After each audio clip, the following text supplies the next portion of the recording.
The Ebb Tide Runs, Chapter 23.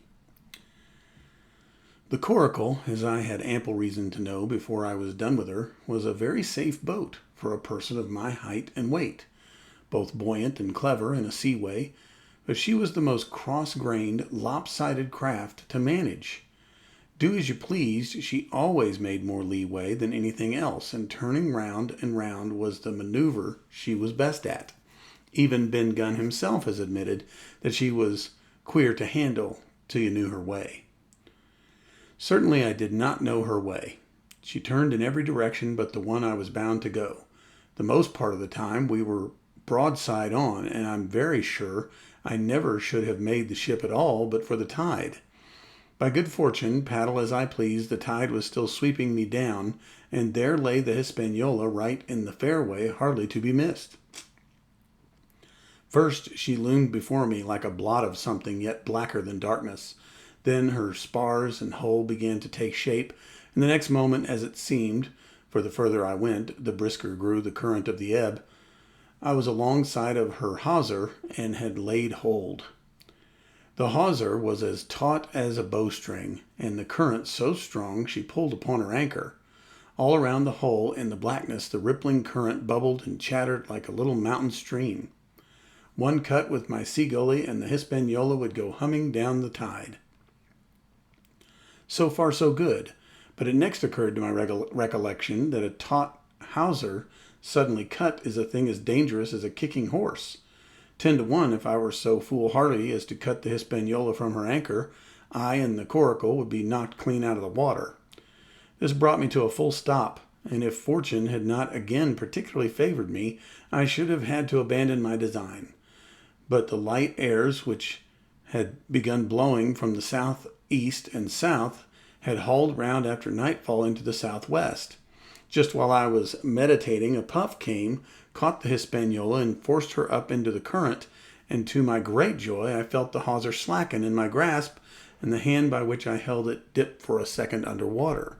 With that I made my mind up, took out my gully, opened it with my teeth, and cut one strand after another till the vessel swung only by 2.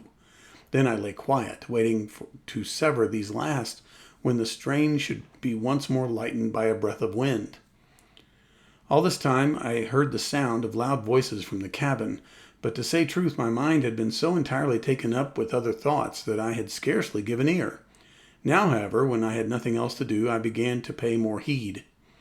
One I recognized for the coxswains, Israel Hands.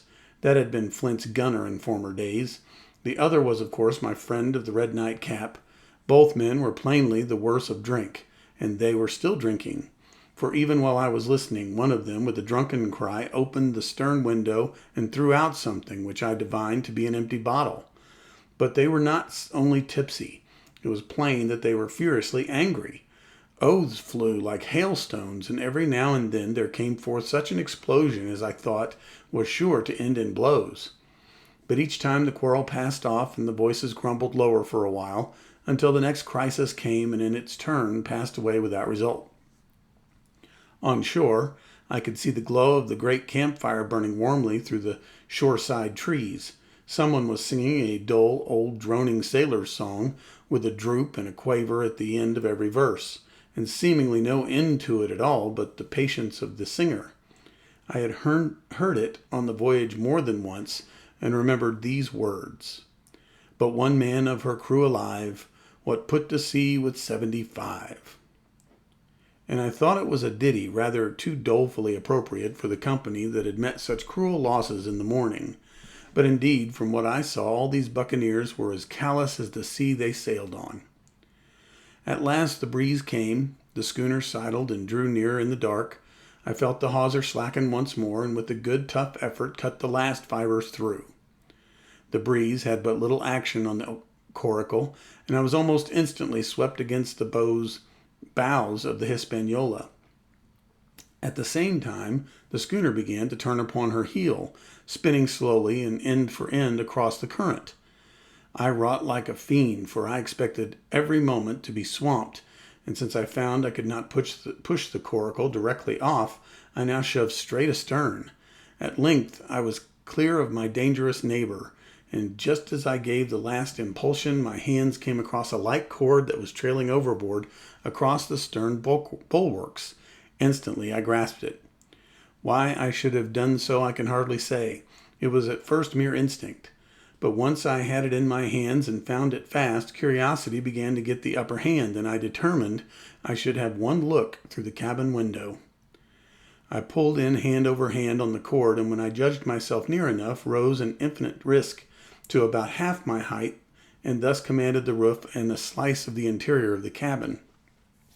By this time, the schooner and her little consort were gliding pretty swiftly through the water. Indeed, we had already fetched up level with the campfire. The ship was talking, as sailors say, loudly, treading the innumerable ripples with an incessant weltering splash, and until I got my eye above the window-sill, I could not comprehend why the watchman had taken no alarm. One glance, however, was sufficient, and it was only one glance that I durst take from the unsteady skiff. It showed me Hans and his companion locked together in deadly wrestle, each with a hand upon the other's throat.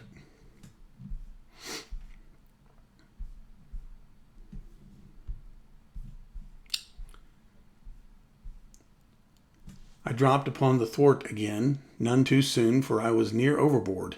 I could see nothing for the moment but these two furious and crimsoned faces swaying together under the smoky lamp, and I shut my eyes to let them grow once more familiar with the darkness. The endless ballad had come to an end at last, and the whole diminished company about the campfire had broken into the chorus I had heard so often. 15 men on a dead man's chest. Yo-ho-ho and a bottle of rum. Drink and the devil had done for the rest. Yo-ho-ho and a bottle of rum. I was just thinking how busy drink and the devil were at that very moment in the cabin of the Hispaniola when I was surprised by a sudden lurch of the coracle. At the same moment she yawned sharply and seemed to change her course. The speed in the meantime had strangely increased. I opened my eyes at once. All round me were little ripples coming over with a sharp bristling sound and slightly phosphorescent. The Hispaniola herself, a few yards in whose wake I was still being whirled along, seemed to stagger in her course, and I saw her spars toss a little against the blackness of the night. Nay, as I looked longer, I made sure she also was wheeling to the southward. I glanced over my shoulder, and my heart jumped against my ribs. There, right behind me, was the glow of the campfire. The current had turned at right angles, sweeping round along with the tall schooner, and the little dancing coracle. Ever quickening, ever bubbling higher, ever muttering louder, it went spinning through the narrows for the open sea. Suddenly the schooner in front of me gave a violent yaw, turning, perhaps, though 20 degrees, and almost at the same moment one shot followed another from on board. I could hear feet pounding on the companion ladder, and I knew that the two drunkards had at last been interrupted in their quarrel and awakened to a sense of their disaster. I lay down flat in the bottom of that wretched skiff and devoutly recommended my spirit to its Maker. At the end of the straits I made sure we must fall into some bar of raging breakers, where all my troubles would be ended speedily, and though I could perhaps bear to die, I could not bear to look upon my fate as it approached. So I must have lain for hours, continually beaten to and fro upon the billows, now and again wetted with flying sprays, and never ceasing to expect death at the next plumage. Gradually weariness grew upon me, and numbness and occasional stupor fell upon my mind even in the midst of my terrors, until sleep at last supervened, and in my sea-tossed coracle I lay and dreamed of home and the old Admiral Benbow.